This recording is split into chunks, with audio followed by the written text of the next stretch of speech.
So I recently traded a Line 6 Helix for an AX8. So this opportunity came up and I thought, hey, I've heard great things about the fractal stuff. And so I wanted to kind of give an honest approach to how I dial things in. And what that means is, along with my frustrations of trying to dial that in, I was a traditional amp guy for years, and I still am. I play a Bogner Ecstasy. I've had it probably since 2001, and I was a very simple guy. I had a few Boss pedals, moved in later on with Ground Control Pro and some rack effects, then got back out of that and went to the pedal side with a switcher. So my stuff is really simple, always has been. Core amp tone with a delay for solos. Once I switched to the Helix, it really, I say, opened up a lot of things. It opened up a lot of frustration, things that I wasn't used to, because I would, just plug it in, adjust a little bit, because the rooms can be different, right? And so, but there wasn't much that I had to do on my Bogner, and I really wasn't exposed to tons of different amps. So getting the Helix was a big change. I started to learn about drive pedals and what they did to tighten things up, mostly because I would get an amp and I would put an amp block into the Line 6 Helix and it would sound flubby off the bat. I'd listen, I'd go, that just doesn't sound good at all. So it took a lot to get used to and a lot to dial in and then figure out, oh, I have to put this drive pedal in there every time.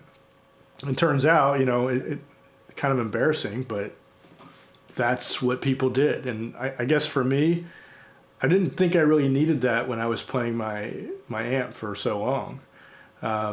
But after you do it, you realize, oh, that really tightens things up. You spend your time tweaking, and I think that's a big frustration for a lot of people, but it's such a great tool to use in the studio that it's really hard to not have something like that now. And the AX8 is no different.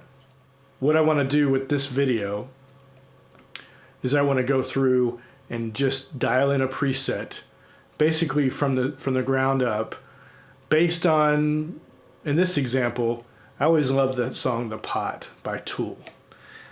And he uses a diesel VH4. I've heard he's, maybe uses a combination of that and a Mesa. I'm just going to focus on one amp, mainly because that's what the AX8 can run. I'm going to try to dial in as close as I can. I find that some of that frustration can be eliminated by pulling up, and I do this when I'm recording as well, to have some sort of reference material. So that reference material for this tone will be that Tool song. So just the beginning guitar, trying to dial in as close as possible. So here it is. So this threw me off in the beginning when I first got into here. Who reads manuals? So I came in here and I'm like, why am I not getting any sound? And of course, if you read, actually you'll find that. So I'm gonna go ahead, we've got our bass tone here, which you're not hearing that very well, but I'm going to go ahead and put an amp block in here and then a cab block like we always do.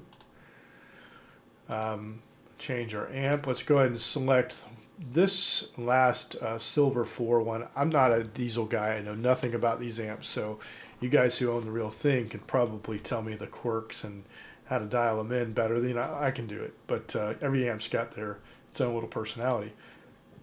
I'm just like this. I'm using the cab packs. I'm going to go ahead and use, I was going to use a stock one, but it's just easier for me to dial in one of these IRs. This is from the bipolar cab pack from York Audio. And this is going to be, I have my notes because I'm cheating because I want it to be as fast as possible for you guys. So I chose the Recto 57MD. Where is it? There we go. So MD, we've got a bass tone like right here. Kind of not bad, a lot better I'd say than when the Helix, bringing an amp up always seemed to sound really flubby right off the bat. But this one, these seem to be fairly usable tones right off, you know.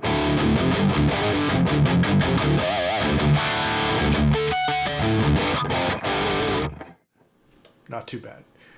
This tone is pretty bright and got some saturation in it. So, and it always goes to the next one. I can't get the audio straight into my board for some reason. So you're gonna hear it come through on the mic, unfortunately. But just pull it up on YouTube and you can kind of reference the sound there. Because I know in the end you guys are just gonna say, or whoever likes this song is gonna go, I just want to copy the settings anyway. That's what I do, right?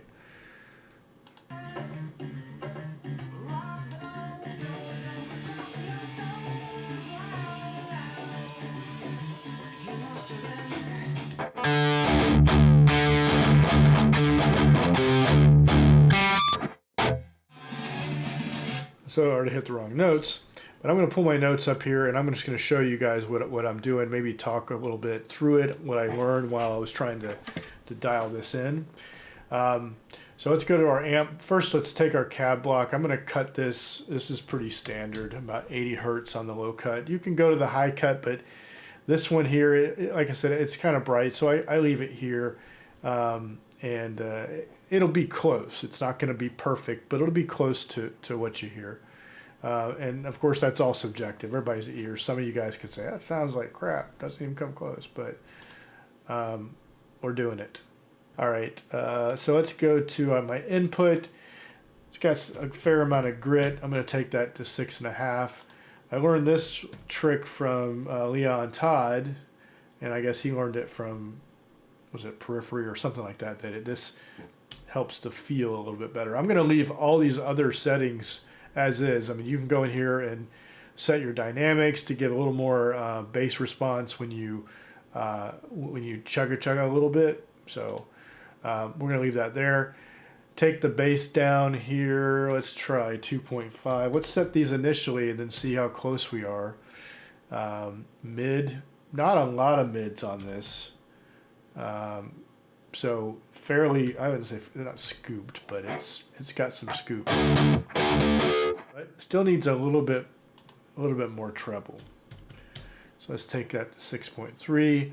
We're gonna go up to our presence. I have some. I kind of did this by ear, so they were kind of exact. But you don't have to be this crazy. Depth, we'll leave that at 2.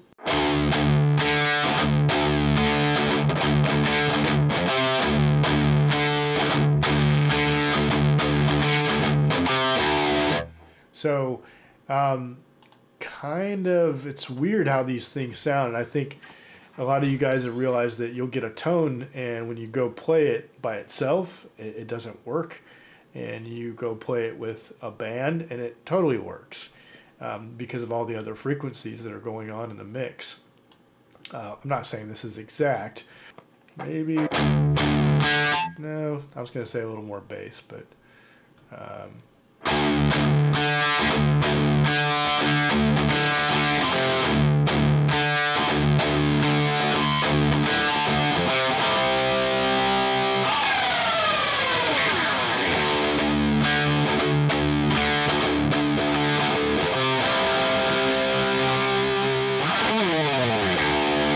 So pretty bright tone, but I think it works.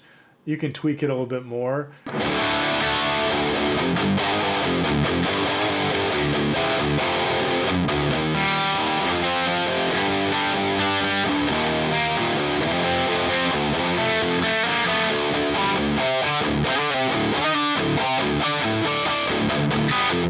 So there you have a real basic tone.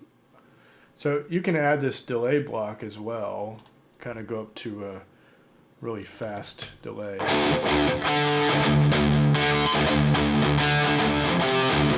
It might be a little bit kind of crazy, but take your mix down a little bit.